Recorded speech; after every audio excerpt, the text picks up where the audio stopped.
आज हम देखने वाले हैं सैटर्न का जो खोचार है, शनिश्चर भगवान के खोचार कुंभ राशि से मीन राशि में जाने वाला है मार्च 29 को। उसका सिंह राशि को कितना असर मिलेगा, क्या प्रिडिक्शन है उनका, उसी के लिए उसको जानकारी देने के लिए है। मेरा नाम जयश्री बालन है और मैं ज्योतिष हूँ। मेरा खुद का वेबसाइट है jayshreebalan.com।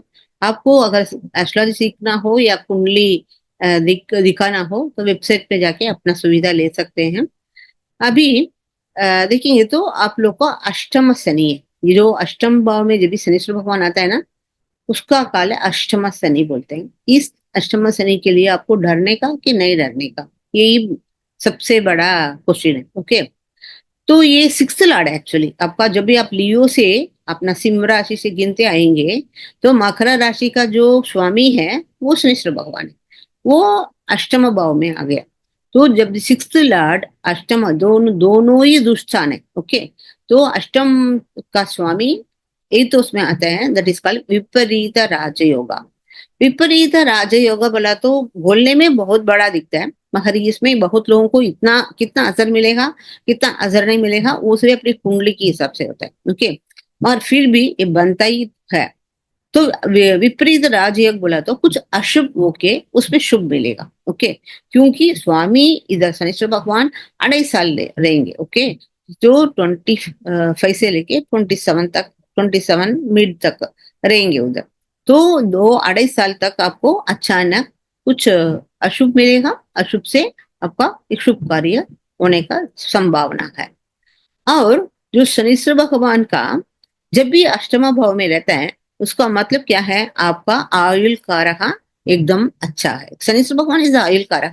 जब भी वो अष्टम भाव में रहता है तो आयुल वृद्धि होता है। जिसको भी अष्टम भाव में शनिश्चर भगवान है उनको नीर एकदम ज्यादा आयुल है उनका।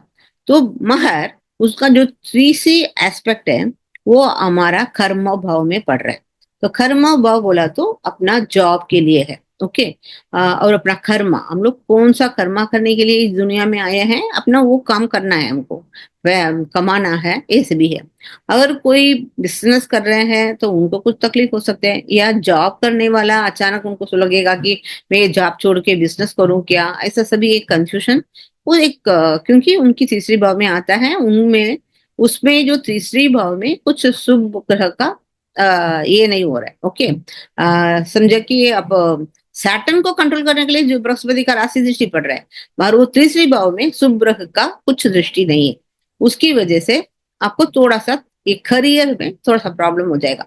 मगर उसमें अगर आपको अमत्य कारक का दशा चल रहा हो विंशस्तरी में, या नहीं तो आपका जो सर्वष्ट वर्गा या भिन्नष्ट वर्गा में अच्छा बिंदु है, तो उसमें आपको कोई दिक्कत नहीं है। कोई गवर्नमेंट के भी काम करते होंगे तो उनकी उसमें कुछ प्रॉब्लम नहीं होएगा, इसलिए आप चिंता मत कीजिएगा। और एक और बात है कि जब भी अष्टम भाव का जो स्वामी है वो आपकी 11th हाउस में चला गया, और 11th हाउस में राशि दृष्टि के थ्रू सैटर्न दोनों ही देख रहे हैं एक दूसरे का। शनिश्चर भगवान भी बृहस्पति को देख रहे हैं और बृहस्पति भी शनिश्चर भगवान को देख रहे हैं। कहाँ से, ये जमनी एस्ट्रोलॉजी है, राशि दृष्टि बोलते हैं इसको। तो जब भी एक दूसरे को देखते हैं, शनिश्चर भगवान की दृष्टि जब भी जुपिटर के ऊपर पड़ता है तो जुपिटर को कभी नुकसान नहीं होता है। और जब भी शुक्र भगवान के ऊपर पड़ता है तो शुक्र भगवान को थोड़ा सा नुकसान होता है, 20-20-30% का उनका नुकसान होता है, मगर बृहस्पति को कोई बिगाड़ नहीं सकता। ओके, तो शनिश्चर भगवान का दृष्टि अगर जुपिटर के ऊपर पड़ रहा है तो आपको लाभ स्थान में है, तो इसलिए लाभ का कुछ कम हो जाएगा क्या, नहीं होगा, क्योंकि शनिश्चर भगवान जुपिटर को कुछ बिगाड़ नहीं सकता।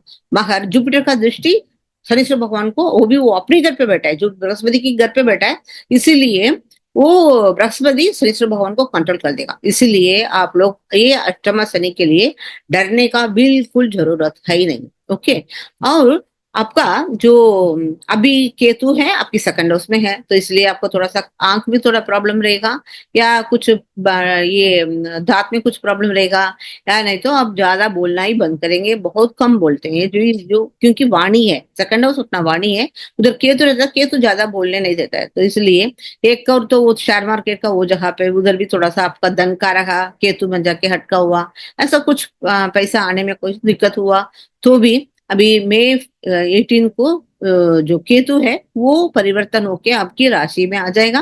वो राशि में जब आता है तो वो आपका पुण्य कर्म लेके आएगा, पाप कर्म नहीं लेके आने वाला है। ओके, मगर फिर भी थोड़ा सा आइसोलेशन करेगा आपको, एक वो तो है, वो ये आइसोलेशन करेगा। और दूसरा है आपकी लाभस्थान में जो 8वीं भाव का जो स्वामी है वो लाभस्थान में आया, तो कौन सा वो जो अष्टम स्थान का क्या क्या सिग्निफिकेशन है, वो इन लॉस है, और आपका इनहेरिटेंस है, आपका ट्रांसमिशन है, ये मेन थिंग ये सभी है।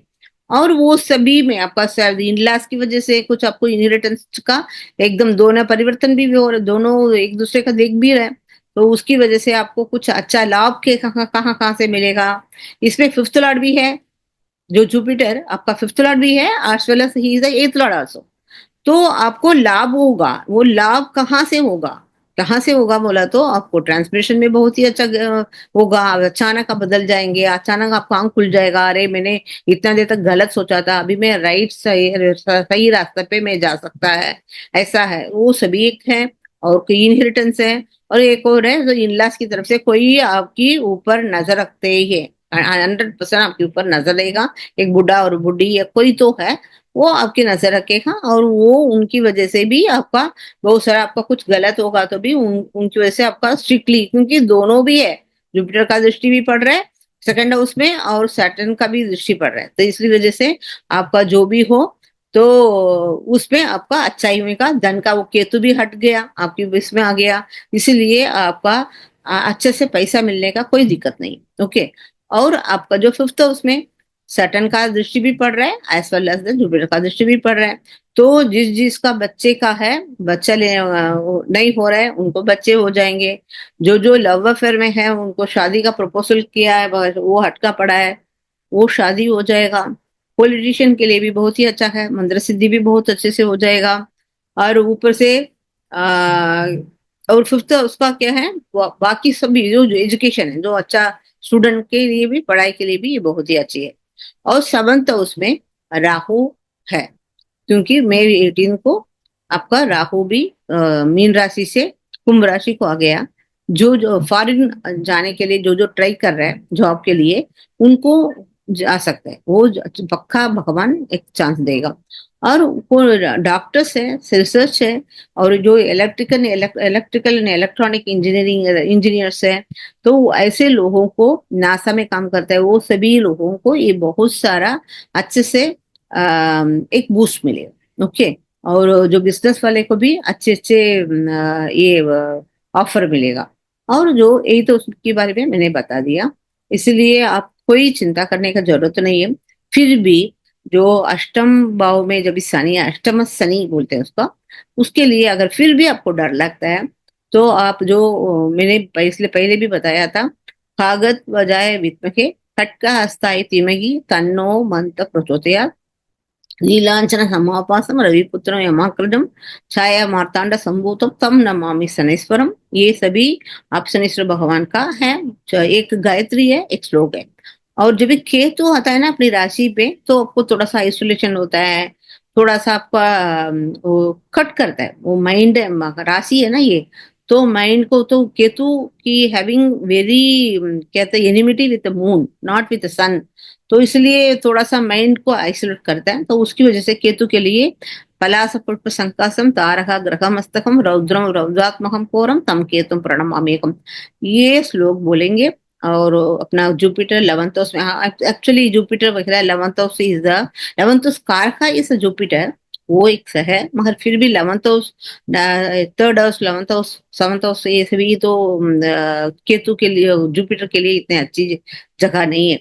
तो इसलिए आप रुद्र चमक का भी आप ड्राइव करते वक्त रुद्र चमक का बोल सकते हैं आप। जो अगर मालूम है तो बोल सकते हैं, या नहीं तो आप सुन सकते हैं, यूट्यूब पे सुन सकते हैं, ये सभी उपाय है। अभी विदा लेती हूँ, नेक्स्ट अच्छे कंटेंट लेके दोबारा आपसे मिलती हूँ।